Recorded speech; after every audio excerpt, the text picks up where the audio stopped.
toute la vie autour de moi, tout le monde bougeait et tout, mais moi j'étais bloquée dans un truc. La main elle tombait comme ça et j'essayais. Quand tu passes tellement près que tu as tellement de souffrance comme ça, des bulles et de la mousse qui me sortait du nez pendant la nuit au risque de m'étouffer. Jean-Claude me dit wow, t'es pas passé loin. Et je me suis dit, mais putain, là, tu es en train de crever. On passe pas, je dois avoir les yeux pleins de larmes. Et bonjour à tous et bienvenue dans une nouvelle vidéo. Ouais, je suis pas trop coiffée. Je suis coiffée à... Je me coiffe, mais en fait, je fais style que je me coiffe pas. Un genre comme ça. Bon, on s'en fout, c'est pas le sujet. Oui, aussi, j'ai 2 traits de pseudo eyeliner que j'ai essayé de faire aujourd'hui. C'est pas équilibré, je m'en fous. Je suis pas... La beauté, c'est pas mon truc. Je teste. Voilà.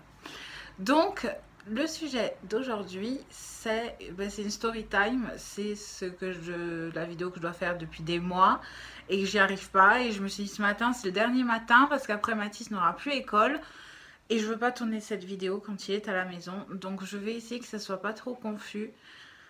Il y a tellement de choses à dire et en même temps que ça soit assez rapide. On va essayer. C'est parti. Alors, la story time, c'est comment j'ai failli mourir. Et c'est pas un putaclic, c'est vrai. À 2 reprises. La première, disons qu'il y a des grades. Et j'étais pas au grade tout en haut. J'étais un petit peu plus bas. Il y a eu du truc. Je suis bien... Enfin, je suis passée à côté, mais assez loin quand même. Hein. Le deuxième, non. Le deuxième, là, c'était fini. J'étais juste... Sans c'était fini, j'étais à 98, on va dire. Voire 99. Donc, en fait, tout vient de mon poids. Quand vous avez vu la vidéo de la grossophobie, j'en parle un tout petit peu. Oui, allez-y avec moi, toujours. J'en parle un tout petit peu. Il y a eu un proche, j'ai subi un harcèlement moral pendant des années. Je pense que son but était juste de me détruire, en fait. Donc, en partie, j'étais détruite, mais j'ai gardé une force intérieure. Et je l'ai toujours, c'est cette force qui m'aide pour ma maladie, pour toutes les ennuis et les embûches de la vie qui m'aident. Donc voilà, en fait, j'en étais là, j'en étais à mon surpoids. J'ai toujours été en surpoids. Donc j'ai fait des régimes à répétition, j'ai eu l'effet yo-yo, enfin voilà. Mais comme j'avais justement... Le poids, c'est aussi, dans mon cas, psychologique. Donc les régimes n'y pouvaient rien. Je suis arrivée à 18 ans et à ce moment-là, je me suis dit là, il faut que je fasse quelque chose. Je me sens trop mal. À ce moment-là, j'étais célibataire. Je me dis non, je veux un petit copain. Il faut que vraiment je fasse quelque chose. J'étais mal dans ma peau, vraiment très mal. Donc, l'harcèlement a fait aussi que j'étais très mal. Mais ça, je ne le savais pas. Parce qu'en fait, je fais comme un petit déni de ça, comme si c'était pas possible, c'était pas vrai, que c'était moi qui me faisais des idées, que c'était ma faute. Et en fait, non, pas du tout. Mais ça, je ne savais pas. Donc, j'en ai parlé avec ma mère, ma grand-mère. Et elles m'ont proposé. Oui, en fait, c'est ça. Elles m'ont parlé d'une opération contre l'obésité. À l'époque, donc il y a 15, 16, 17 ans. Il y a 17 ans de ça. La sleeve, on n'en parlait pas trop. Je ne me souviens pas en avoir entendu parler à ce moment-là. On parlait de l'anneau gastrique. Me voilà partie, je résume, c'est déjà 4 minutes. Donc je résume, me voilà partie et décidée pour mettre l'anneau en croyant que cet anneau allait résoudre tous les problèmes de ma vie. En plus de mon poids, que mes problèmes étaient liés au poids. Pas du tout, hein. Donc, enfin bon, c'est ce que je croyais. Je veux pas dire dans cette vidéo que je suis contre les opérations contre la chirurgie de l'obésité. Je suis pas contre. Je suis pas contre les régimes. Rééquilibrage alimentaire, oui, c'est bien, c'est ça. Mais c'est aussi un régime, on peut appeler les deux. Je vois pas. Le régime, pour moi, c'est pas un mot péjoratif. Voilà. Donc, je ne dis pas que je suis contre les opérations contre l'obésité. Je le précise, je le précise. Je vais à l'hôpital voir un chirurgien pour mon obésité, avec l'espoir qu'il soit d'accord pour que je puisse mettre un anneau gastrique, etc. Premier abord, ça va, sympa. Un peu speed le mec, mais ça va, sympathique. Il me dit, oui, moi je l'ai fait. Alors je vous dis, avec mes souvenirs, parce qu'il y a 17 ans de ça, hein, il me dit que il fait ça, il met les anneaux gastriques, mais on part sur Marseille. C'est vrai que quand on habite en Corse, on part souvent sur Marseille pour les grosses opérations. Donc je vois pas de... Moi, ça me choque pas. J'ai fait toutes les démarches avec ma grand-mère, parce que ma mère travaillait à cette époque-là. Donc elle venait avec moi au rendez-vous et c'est elle qui s'est proposée pour partir avec moi à Marseille. Je devais être hospitalisée quelques jours. Je me souviens plus exactement combien de temps. Donc le rendez-vous est pris, on part sur Marseille. Je me fais poser l'anneau gastrique. Au lieu de rester, je vous dirais 4 jours, je suis restée un peu plus d'une semaine. J'ai énormément souffert alors que je voyais des... Il y avait une amie de ma grand-mère qui s'est fait opérer de l'anneau en même temps que moi. Et je la voyais marcher dans le couloir, rigoler, enfin, après l'opération. Et moi, j'étais complètement amorphe dans le lit. Des douleurs horribles. Je me dis, mais qu'est-ce que... Enfin, je suis vraiment douillette, quoi. Je mets toujours tout sur moi. Les fautes, c'est toujours sur moi. Je me dis, ma cocotte, tu es vraiment douillette, quoi. Renforce-toi un petit peu. C'est rien, c'est pour ton bien, hein. Donc, ça passe. J'ai fait une petite réaction allergique, on dira. Je ne vais pas rentrer dans les détails, mais ils me l'ont pas dit. Je suis rentrée ici, j'ai vu mon médecin qui m'a donné un traitement pour cette réaction. Et je vous expliquerai pourquoi plus tard. Donc on rentre. Je vais résumer vite. Dans la première année, je perds 30 kilos. Ça ne résout pas mes problèmes, hein, mais je perds 30 kilos, je me sens mieux dans ma peau. J'ai la gorge enrouée, excusez-moi. Je perds 30 kilos. Il y a des visites régulièrement chez le chirurgien pour faire resserrer l'anneau. Je vous invite à regarder sur Google. J'arrive pas trop à intégrer les trucs dans la vidéo avec le téléphone, c'est compliqué. Donc regardez comment elle fait un anneau.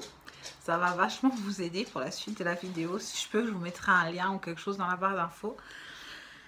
Donc en fait, on fait resserrer l'anneau pour que moins d'aliments passent, solides, moins d'aliments passent pour perdre plus. Et quand on veut perdre un peu moins, on desserre l'anneau et plus d'aliments. En fait, l'anneau est comme ça, comment je vais vous montrer comme ça. Plus on serre, moins d'aliments peuvent passer, plus on desserre, plus d'aliments peuvent passer. Donc à un moment, peut-être un an plus tard, je ne sais pas exactement, j'ai commencé à arrêter de perdre du poids. Alors au début, on m'a dit c'est un palier, c'est normal. Je mangeais normalement, mais très peu. Dès que quelque chose était trop gros, je vomissais. Donc j'ai arrêté de perdre du poids. Et j'allais voir toujours ce chirurgien pour les contrôles, etc. Et à un moment, j'avais très mal au boîtier. Il y a un boîtier, il y a l'anneau, une tubulure, c'est-à-dire un petit tuyau qui est relié à un boîtier. Et juste en surface de la peau au niveau des côtes. Et on pique dans ce boîtier pour injecter, c'est du sérum Phi dans l'anneau. Oh, ici, dans l'anneau, pour le serrer ou le desserrer. Oh, j'espère que je suis claire, il y a tellement d'informations. Donc j'allais souvent, je crois que c'était tous les mois, puis tous les 2 mois, enfin un suivi un peu comme ça. À chaque fois que le médecin me voyait, comme je perdais plus, je grossissais pas, juste je perdais plus. Il me disait, oh, faut resserrer l'anneau, faut resserrer l'anneau, faut resserrer l'anneau. Et il était très speed, très... En fait, tu pouvais pas en placer une. Tu pouvais pas en placer une, très speed dans son truc. Allez, on resserre, donc je l'ai resserré une fois. J'ai reperdu un peu, mais voilà, je perdais doucement. Et quelques temps plus tard, j'ai senti une douleur en me réveillant au niveau du boîtier. Et c'est vraiment une douleur, vraiment. Je vais le voir et il me dit, ah oui, Le boîtier touche un peu la côte en fait, donc c'est ça qui fait mal. J'ai dit oui mais je peux pas rester comme ça. J'ai une vie, je peux pas rester comme ça. Il me propose qu'on fasse une petite ouverture et qu'on déplace le boîtier. Ce qu'on a fait sous anesthésie locale. C'est dégueulasse. Ah! C'est sûr, on est mieux enfin, quand ça se réveille, on n'a pas de réveil d'une anesthésie générale, mais alors les sensations, oh, passons, bon, passons. Les douleurs sont parties au niveau du boîtier, parce qu'il a été repositionné et ne touchait plus la côte. Je continue à aller le voir. Et à chaque fois, c'est ça, on resserre, on resserre, on resserre, vous maigrez, on resserre. Je n'ai eu aucun soutien psychologique en fait, j'ai même pas eu de proposition. J'ai eu une fiche à Marseille avec quoi manger au début, liquide, enfin voilà, c'est tout, rien. Et moi, j'avais pas envie de resserrer. Moi, j'ai jamais voulu être mince en fait. J'ai juste voulu perdre mon poids qui pouvait mettre en danger ma santé, ou je sois à l'aise, enfin voilà, je voulais pas être mince. Et là, je me pose la question, ça fait déjà 11 minutes, combien va durer la vidéo? De là, je ne vais plus le voir. Peut-être c'était une faute de ma part. Je remets encore la faute sur moi. Hein. Mais je ne vais plus le voir. Il me met mal à l'aise. Il est trop speed. Il ne prend pas en compte ce que je dis, ce que je ressens surtout. Je veux plus y aller. Tout va bien, je veux plus y aller. Donc je maintiens mon poids qui me va à la perfection. Je suis pas mince, mais ça me va à la perfection. Entre-temps, ben, je rencontre Jean-Claude. Je commence à travailler en tant que monitrice d'auto-école. Donc j'ai plus une seconde à moi, ça passe, j'ai mon bébé, donc j'ai mon bébé à 23 ans. Mon anneau, je l'ai fait à 18 ans, je ne sais pas si je vous l'ai dit. J'ai eu mon bébé à 23 ans. Et en fait, voilà, la vie s'enchaîne et les années passent et tout va bien et on n'y pense même plus. On sait qu'il est là, on sait qu'il y a quelque chose, je sens le boîtier, mais tout va bien. Peut-être, ça fait 10 ans après, donc par contre, j'ai énormément de pertes de mémoire dues aux anesthésies qui vont arriver. Donc je peux pas trop vous dire les dates, il faudrait que je cherche. Et je suis même pas sûre d'avoir des documents. Donc 10 ans après tout ça, je commence à avoir des remontées acides le soir. Mais vraiment.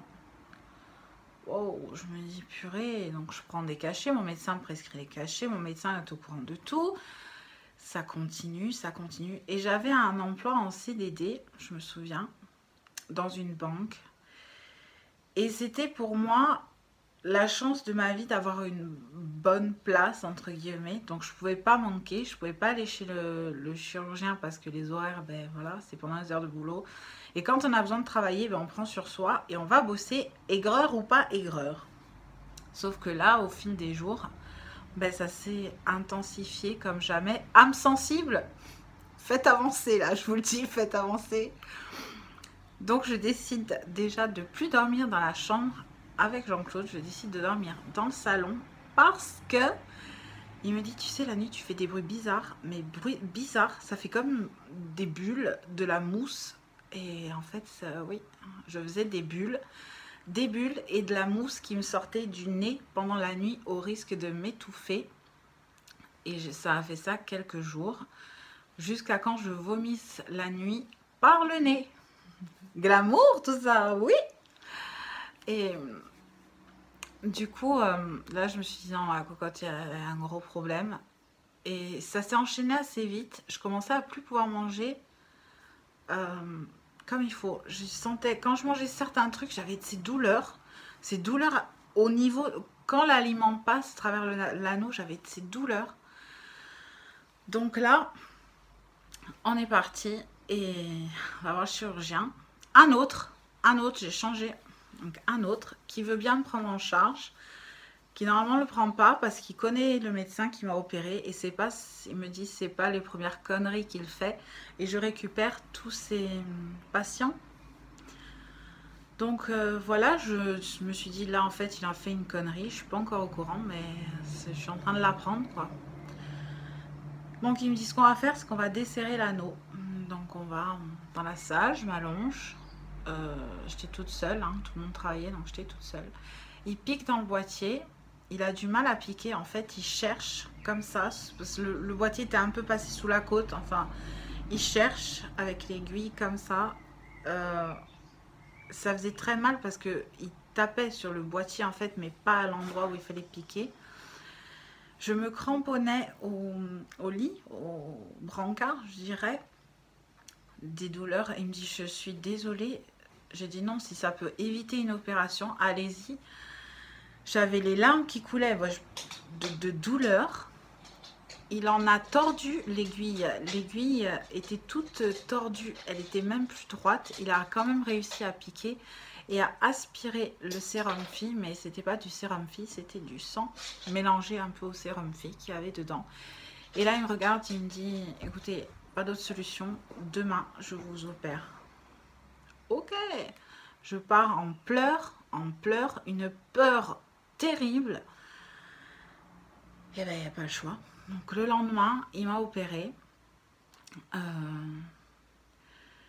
Je me rappelle plus ce qu'il a fait exactement. Je ne peux pas vous dire.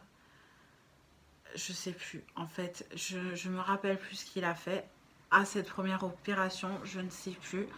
Ce que je sais, c'est que je me revois encore dans le lit au réveil de l'opération. Et en fait, Jean-Claude me dit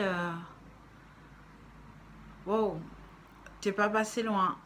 Il y avait ma mère, elle me dit ouais, t'es pas passé loin. On a eu peur au lieu de peut-être 1 heure en salle d'opération. Je suis restée 3h30, 4h, je sais plus trop. Elle dit t'es pas passé loin, on a eu peur. Ça, c'est vraiment résumé. Quelques temps plus tard, en fait, j'avais des cicatrices. En fait, c'est une cellulose, donc au niveau de l'estomac, il y a 3-4 trous. 1, 2, 3, 4. Ouais, 4 trous. Et un peu plus grand au niveau du boîtier, donc c'est sur la côte ici. Voilà. Quelques jours après l'opération, je sens mon t-shirt mouillé au niveau de la cicatrice.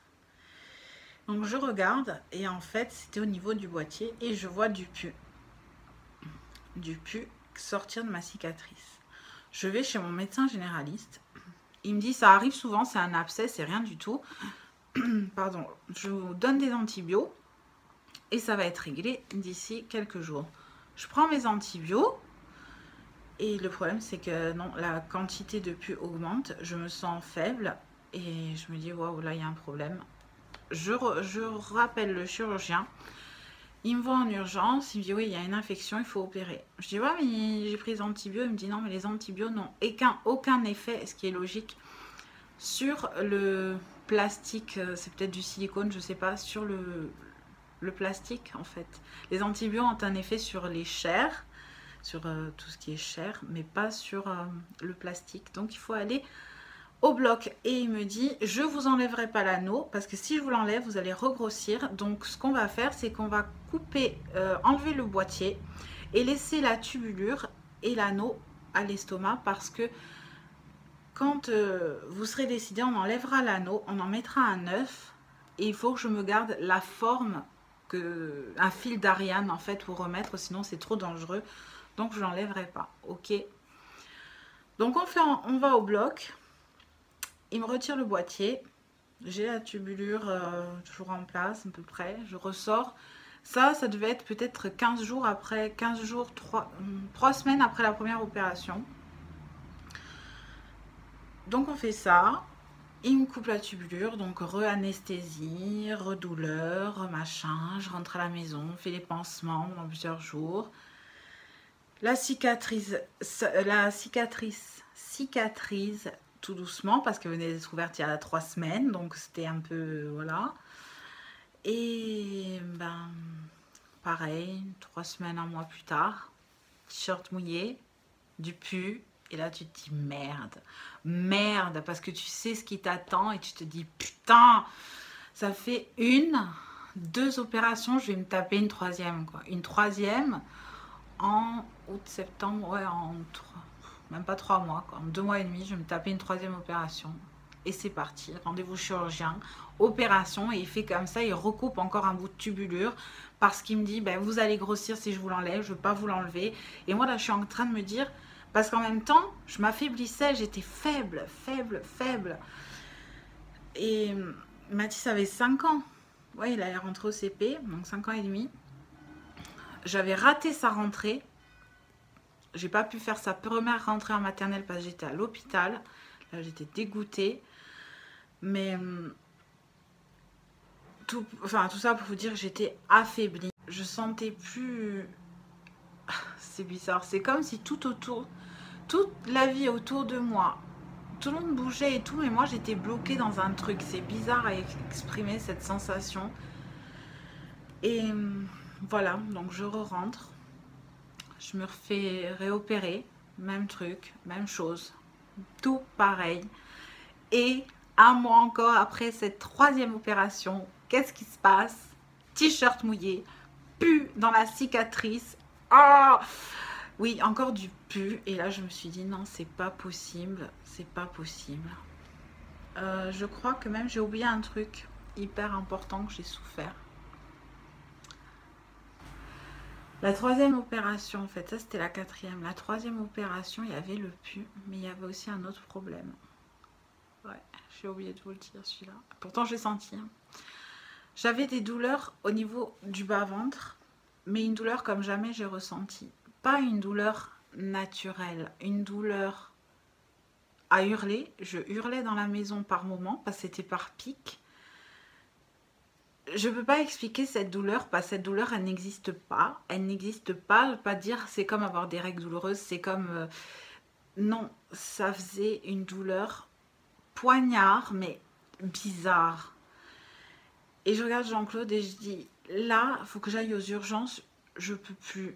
Et en fait, à ce moment-là, donc, je sais plus, putain, je suis brouillée. Je sais que je rentre ce soir-là en clinique parce que j'ai trop mal. Il me dit, je vais vous donner un cachet extrêmement fort. Effectivement, j'ai plus eu mal, j'étais dans le coltard complet avec des envies de vomir à crever.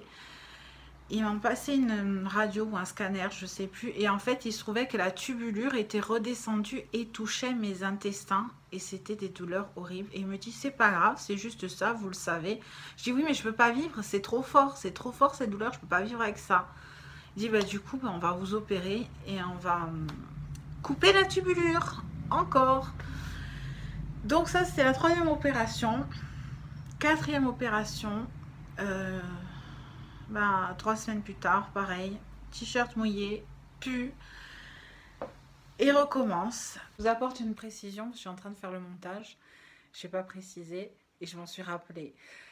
À ce moment-là, j'avais toujours la cicatrice au niveau du boîtier qui était pas refermée, il y avait un petit trou et quand je regarde ma cicatrice, en fait, à travers ma cicatrice, il y avait un trou et à travers ce trou, j'ai vu un morceau de tubulure dans mon ventre, je voyais l'intérieur de mon ventre. Voilà. Et c'est le seul moment où j'ai failli tomber dans les pommes, parce que pourtant ça m'impressionne pas, mais là c'était... Et là je lui dis, écoutez, franchement, je m'en fous de reprendre mes kilos. Je m'en fous, je veux juste que ça s'arrête, parce qu'on était au mois de décembre et depuis août, je n'arrêtais pas de me faire opérer. Je ne sais même plus combien de fois, si c'est 6 fois ou 7 fois. Je ne sais plus trop. Je lui dis, regardez, je ne peux plus. Je suis physiquement, je n'arrive plus à supporter ces anesthésies, ces douleurs. Tout, je n'y arrive plus. Je veux qu'on l'enlève cet anneau. Je n'en veux plus, c'est fini. Ah là, je vous prie de croire que j'avais perdu du poids avec tout ça. Hein. Et il me dit, oui, mais vous allez tout reprendre votre poids. Je dis, non, j'ai pris ma décision, je veux l'enlever. Je n'en veux plus, je veux l'enlever. Donc, c'est ma décision. Il m'a opéré quelques jours avant le réveillon de fin d'année. Donc, le réveillon, c'est le 31 décembre. J'ai dû être opérée le 27, 28, 29. Ouais, le 27 décembre, quelque chose par là. Et avant de rentrer au bloc, je redis à l'infirmière, dites-lui bien... Je le sentais, je le sentais. Dites-lui bien qu'il me retire cet anneau, je n'en veux plus. Je me fais opérer, j'ouvre à peine les yeux dans un état horrible. Et la première chose que je demande, c'est ça à l'infirmière. Je lui dis, est-ce qu'il a enlevé? Est-ce qu'il a enlevé? Elle me dit, ah non, je crois pas, il voulait pas cette fois-ci, il y a trop pour récupérer, c'est trop difficile. Me suis mise à pleurer parce qu'en fait, on est dans un état on est drogué complètement, on réveille une anesthésie générale. Je me suis mise à pleurer et après, ben, après tu fais avec parce que maintenant tu l'as et que voilà, il t'a laissé. Et en fait, il m'a laissé juste l'anneau autour de l'estomac pour pouvoir se guider si, quand je voulais en remettre un autre. Donc, il n'a pas pris en compte ma décision parce que peut-être il m'a dit il y a les fêtes, je m'en avais rien à foutre des fêtes, moi je voudrais juste aller mieux. Donc, il n'a pas pris en compte ma décision, mais c'était fait, donc j'ai fait avec. Je suis sortie peut-être le 31, ou je crois que je suis sortie le 31. J'ai passé mon 31 couché dans la chambre. Jean-Claude était dans le salon, tout seul. Et j'étais comateuse, épuisée. Mais bon, voilà. À partir de là, ça a été mieux. Ça a été beaucoup mieux. Je me suis remise petit à petit, mais genre les cheveux c'était pas ça, la peau c'était pas ça, on voyait que j'étais pas en bonne santé en fait. Et comme le corps le sait, c'est bizarre, le corps, je sais pas, je sais que j'allais pas top, mais j'étais mieux qu'avant toutes les opérations, donc pour moi ça allait. Je faisais mes contrôles, ça, il n'y a pas de souci, j'y allais. Et en fait, je sais plus comment ça s'est déclenché. Je crois que... Je ne sais plus. Je crois que c'était en juillet ou en juin, je sais même plus les dates. Parce que trop d'anesthésie me font oublier plein de choses. Et je sais plus ce que j'ai eu. Si j'ai eu encore du pu ou... Si j'arrivais plus à manger, je sais plus. Et je sais que je vais le voir et je lui dis qu'il faut enlever l'anneau. Il me dit bah, quand vous voulez. J'ai dit bah, lundi, on était jeudi. Je dis bah, lundi on l'enlève. Comme ça c'est fait. On l'enlève. Je sais pas, j'avais un souci. Je sais que j'avais un souci. Voilà, vous vous rendez compte? Je me rappelle plus de ça. Je sais que j'avais un souci au niveau... Je pouvais... Chenoute, j'ai eu un appel. J'espère que la vidéo s'est pas effacée. Enfin, c'est pas grave, on verra bien. J'en étais où? Donc oui, j'avais un souci. Je crois que c'est peut-être les aigreurs sont revenues. Je sais plus. Je sais que j'étais très mal. Je crois que j'avais mal quand je mangeais aussi. Enfin bon, tout un truc. Et il décide donc de m'opérer le lundi. Et c'est là que tout va se jouer. Donc déjà, j'étais encore faible de toutes les opérations que j'avais passées. Et je lui dis, voilà, cette fois-ci on l'enlève. Il me dit oui, on enlève tout, mais vous allez regrossir. Je lui dis, j'en ai rien à faire. J'ai pas dit foutre, mais c'était l'idée. Je dis, je n'en ai rien à faire, je m'en fous. Là, j'ai besoin d'être normal, de ne plus avoir quelque chose, un corps étranger en moi, que tu sens, tu sais. J'étais trop mal, trop affaiblie, des cheveux dégueulasses, des ongles, enfin dégueulasses, pas dégueulasses, des cheveux faibles, des ongles faibles. J'étais faible en soi, le corps était faible. Et donc je rentre à l'hôpital et j'étais une chambre à deux. J'aurais d'être une chambre à deux personnes. Mais je tombe sur une dame, mais adorable, gentille. On a parlé, on a sympathisé. Un amour, cette dame. Plus âgée que moi, hein. Bien plus âgée que moi, mais... Voilà, tu fais comme si tu avais une mamie avec toi ou une maman, voilà, donc ça fait du bien. Et il m'avait dit, c'est possible que pendant 2 jours, vous soyez en soins intensifs. Moi, j'ai dit, ah non, je veux pas, c'est bon, je rentre en chambre. J'avais l'habitude des opérations, donc je me suis dit, non, non, pas de soins intensifs. Direct, je rentre en chambre. On me dit, oui, mais s'il faut, vous irez. Ok, t'as pas le choix de toute façon, hein. Et je pars au bloc. Et bien, souriante, grâce à cette dame, je sais pas, si un jour... On sait jamais, si un jour elle voit cette vidéo, cette dame, eh ben, je lui fais d'énormes bisous, que je ne l'ai jamais oublié et que son soutien a été énorme. Elle ne peut pas savoir combien il a été énorme son soutien. Je pars au bloc, on m'endort, je m'endors avec de belles images, je saute toujours s'endormir, fermer les yeux avec de belles images, c'est ce que je fais. Je me réveille, j'entends qu'on me réveille, réveillez-vous, réveillez-vous. Et on me dit, j'entends une infirmière qui me dit: je vous injecte un médicament, vous avez la tension trop haute. Je fais comme ça avec la tête. J'étais plus ensuquée, plus mal que les autres réveils en fait. J'étais vraiment dans un état bas. Je sais même pas comment expliquer. Bas, très bas. Je ne me rappelle plus le transport, le transfert dans mon lit. Je ne me rappelle plus rien. J'ouvre les yeux rapidement. Et on me dit votre maman veut vous voir. Et là, je dis non. Je sentais que j'avais quelque chose dans le nez. Je sais plus, c'est celle-ci. Ouais, c'est celle-ci. D'ailleurs, elle a un petit peu déformé la narine. Je sentais que j'avais quelque chose qui me faisait dans le nez comme ça, en l'air, qui me gênait. Je sentais quelque chose dans la gorge. Et il y a toujours ces bruits, ces bip, bip, des machines, tout ça, c'est un truc qui me hante et qui me font mal. Et je dis non, je veux pas que ma maman me voie parce que ma maman avait quelque chose d'assez grave à ce moment-là. Et je voulais pas lui mettre de l'inquiétude parce que je savais, sans m'avoir vue, que c'était pas beau à voir. Voilà, je le savais, je le sentais.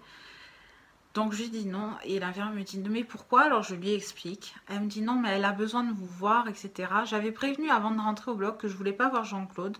Je voulais pas qu'il me voie dans cet état-là en fait. Je voulais pas. Je veux rester, comment dire, digne par rapport à mon mari. On pleure pas, on pleure pas, on pleure pas, on pleure pas. J'ai fait le pseudo eyeliner. Voilà, donc ça. J'émerge 2 jours après. Je voulais rester dans le noir. Enfin, c'était un truc de fou. Je voulais pas qu'on ouvre les volets. Je voulais rester dans le noir. Ma mère est venue me voir. Je l'entendais, je savais qu'elle était là. Mais je dormais. 2 jours plus tard, je me réveille. Je commence à émerger. Bien. Donc, cette sonde que j'avais dans le nez, c'était une sonde gastrique qui passait, qui est reliée à l'estomac pour vider l'estomac, je crois. Et donc, on me dit que, en fait, l'anneau, tout était nécrosé. Enfin, l'estomac était pourri. L'anneau était carrément rentré dans l'estomac. L'estomac s'était cicatrisé par-dessus. Donc, on m'a fait comme une sleeve. C'est le même principe. On m'a coupé une bonne partie de l'estomac. Pas dans le but de maigrir, dans le but de me sauver, entre guillemets. Parce qu'il y a des choses que j'ai appris bien plus tard, que je ne savais pas à ce moment-là. Je ne savais pas que j'avais failli mourir. Et on me faisait des analyses, je transpirais, mais comme jamais j'ai transpiré. On m'a dit que j'avais de la fièvre, que j'avais l'infection du boîtier, de l'anneau. L'anneau était infecté, l'estomac était infecté, tout était infecté. Donc tous les matins, j'avais une prise de sang et... Je reprends. Quelqu'un qui passe dans la porte. Tout était infecté. Comble du truc, c'est que je recevais parce que le laboratoire, je recevais... Je suis cliente, enfin patiente chez ce labo et je recevais mes résultats sur internet, sur le téléphone. Donc je voyais mes résultats avant le docteur. Et je n'ai jamais vu des taux. C'est les globules blancs en fait. Quand on regarde, quand les globules blancs sont hauts, c'est qu'il y a une infection. Ainsi que d'autres trucs, je ne vais pas expliquer là, je connais, mais je ne vais pas vous expliquer là. Et j'ai jamais vu des taux aussi hauts. Je me suis dit, mais ma pauvre, tu es en train de crever quoi. Tu es en train de crever là sur ton lit. Et voilà ce que je me suis dit. Plus les premiers jours comme ça, ils me donnaient des antibiotiques, ils me donnaient des poches de glace parce que j'étais en nage. Et je pouvais pas manger, je pouvais pas boire. C'était en été, je me rappelle. J'étais assoiffée, j'avais tellement soif. Faim, tu n'as pas faim, tu gères la faim. Tu as la perf, tu gères ça, c'est pas un problème. Mais la soif, j'avais tellement soif et je ne pouvais pas boire. Je suis restée 8 jours sans boire. Bon, sans manger, mais il y a la perf, donc voilà. Mais c'est surtout sans boire. Le médecin venait et je disais, il me dit oh, on n'a pas encore vos résultats. Je dis oui mais moi je les ai, donc je lui montrais sur mon téléphone les résultats. Il me dit vous savez si les taux diminuent pas dans les 3-4 jours, il va falloir passer un scanner, voir ce qui se passe. Voilà, par chance les taux ont diminué petit à petit. Un exemple pour l'inflammation, c'est en combinaison avec l'infection.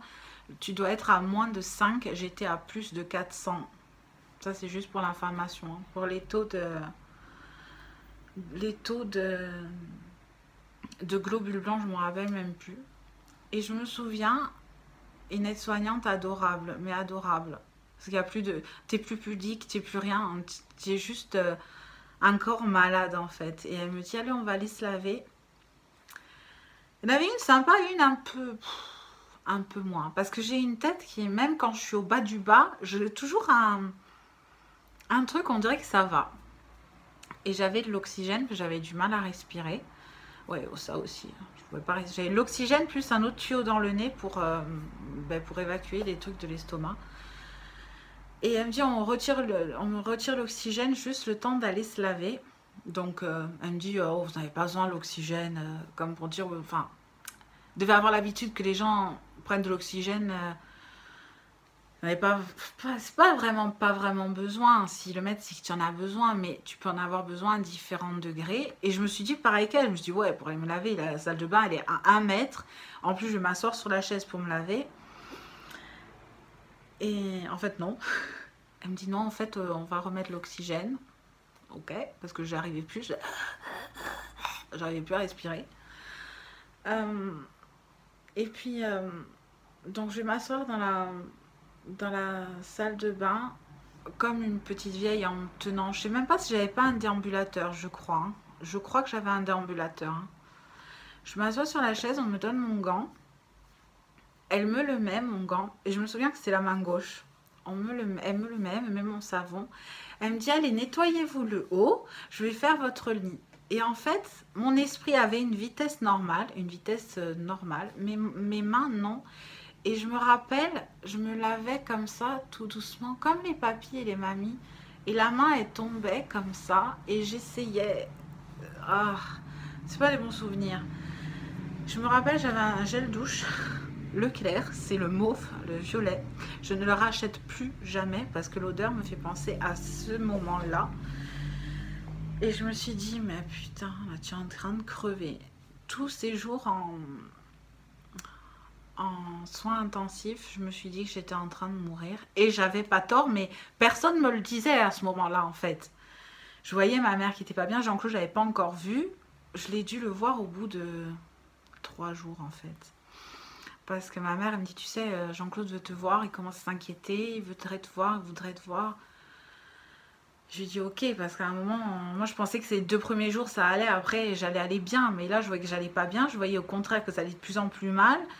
Je me suis dit franchement, si je dois mourir, au moins qu'il puisse me voir encore un peu, quoi. Voilà, ça c'est ma vraie pensée. Là je retiens mes larmes, je sens là que ça sert. Voilà, donc Jean-Claude est venu le soir, c'est les heures de visite en soins intensifs. Et quand il a ouvert la porte, donc j'étais les tuyaux là, oxygène, perf, machine à côté, enfin bref. On s'est regardé. Mec, pause. Vite, vite, ce passage. On s'est regardé, on a fondu en larmes, on s'est embrassé, on s'est câliné comme on pouvait avec les tuyaux. Vite, vite, vite, on passe. Je dois avoir les yeux pleins de larmes. Et voilà, je vous passe les détails vite fait. Et ça m'a fait du bien, en même temps ça m'a fait du mal, c'est bizarre à expliquer. Et tant bien que mal, m'en suis sortie. Chaque jour un peu plus, je me forçais. Mon esprit marchait bien et voilà, ça m'a aidé. Et je pourrais quand même, avec les seules forces que j'avais, dès que ça allait un tout petit peu mieux, je mettais mon rímel tout doucement. Je me levais pour aller m'asseoir sur le fauteuil. La moindre force, je l'utilisais. La moindre force. Et pourtant, j'en avais plus beaucoup, vraiment, j'en avais plus beaucoup. Je suis sortie, je suis encore restée couchée très longtemps à la maison, avec beaucoup de douleurs à l'estomac, c'est sûr. Il fallait se remettre, manger tout doucement, etc. Liquide au début, c'est comme la sleeve, c'est le même principe que la sleeve, sauf que voilà, c'était pas perdre du poids.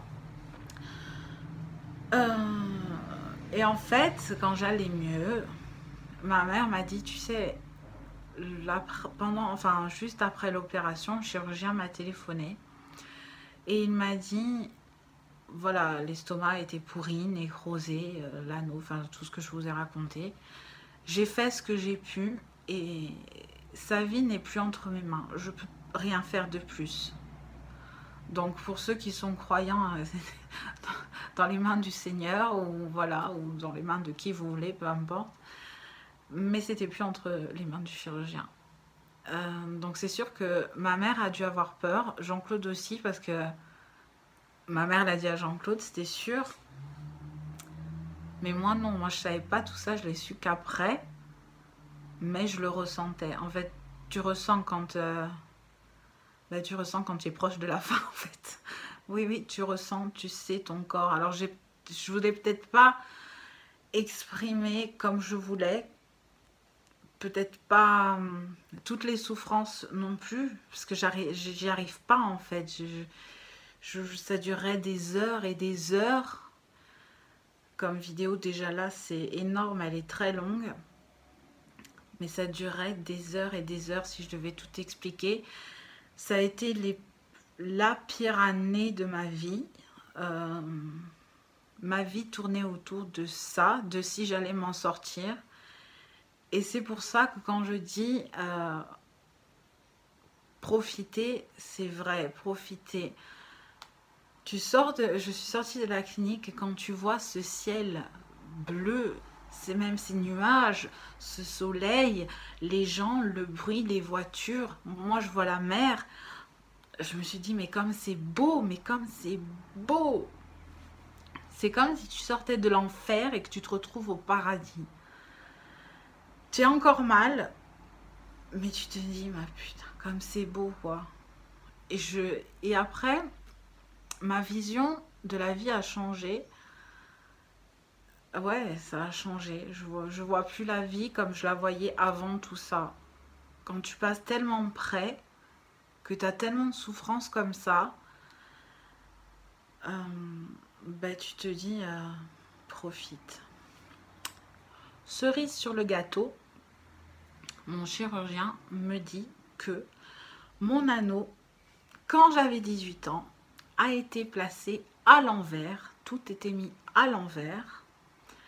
Voilà, donc top, le chirurgien de l'hôpital qui exerce encore à l'hôpital d'Ajaccio.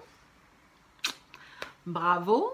Et je ne suis pas la seule connerie. Hein. Je connais aussi une jeune femme qui a eu des soucis comme moi. Tout ça pour vous dire, bah, profitez. Après tout ça, le poids, c'est dérisoire. Dérisoire. Comme là, j'ai envie de perdre quelques kilos juste pour me sentir mieux. Je sens que j'ai besoin de perdre quelques kilos. Mais plus jamais, je ne tenterai une opération ou des régimes à outrance ou plus jamais de ma vie, je ne veux risquer encore ma vie et celle de mes proches parce que quand, si j'étais partie, j'aurais laissé un enfant, un mari, ma mère, ma soeur, je veux dire, c'est pas que nous, c'est tout notre entourage, tous les gens qui nous aiment. Donc plus jamais, je prends soin de moi chaque jour. Mais j'ai dit au médecin de ne me parler plus jamais de régime. Je ne veux plus en faire. Alors c'est pas que je veux plus en faire, c'est que je veux plus en faire dans l'extrême. Je veux plus qu'on me force à faire des régimes. C'est ça le truc, on m'a forcé à faire des régimes. Je ne veux plus qu'on me force. Je veux qu'on me soutienne si je veux faire un régime. Mais je ne veux pas qu'on me force, qu'on m'impose. Tu dois perdre tant de kilos en tant de temps. Tu dois maigrir. Pourquoi? Je ne fais pas 300 kilos où là, ta vie est nettement en danger. C'est clair qu'il faut faire quelque chose. Pourquoi je dois perdre du poids en fait? Pourquoi on doit perdre du poids? pour nous, pour les autres, pour les vêtements, pour les... Moi, non. Moi, j'ai pas besoin de perdre du poids. J'ai plus, je rectifie, je n'ai plus besoin de perdre du poids pour les autres. Je n'ai plus besoin de perdre du poids pour ma santé. J'ai réglé tout ce qu'il fallait régler. J'ai réglé mon psychologique. Et je m'assume comme je suis. En fait, j'ai appris à m'aimer comme j'étais. Si je suis faite comme ça, c'est que je dois être faite comme ça. Et j'ai d'autres qualités que mon physique avec mon poids. Il n'y a pas que ça. J'ai des qualités autres. Sauf que bien sûr, pour la plupart des gens, si on veut... Ma chérie, tu rêves? Rêve. La plupart des gens, quand tu vois une personne, la première chose qu'on voit, c'est le physique. Et je comprends tout à fait que c'est normal. Tu vois la première chose, tu vois le physique. Et bien moi, mes qualités, elles sont intérieures. Et voilà. Les gens, les vrais qui me connaissent, parce que même vous ne me connaissez pas vraiment en fait. Vous me connaissez juste ce que je vous montre. Mais mes vrais amis savent comment je suis, comment je pense, comment... Et une fois qu'on me connaît vraiment, on me lâche pas parce qu'apparemment je suis pas si mal que ça en tant qu'amie, en tant que femme, en tant que... Voilà. Hein? Je m'envoie des fleurs un petit peu, ça change. Je m'en envoie pas assez. Envoyez-vous des fleurs. Faites ressortir vos qualités. Parlez de vos qualités.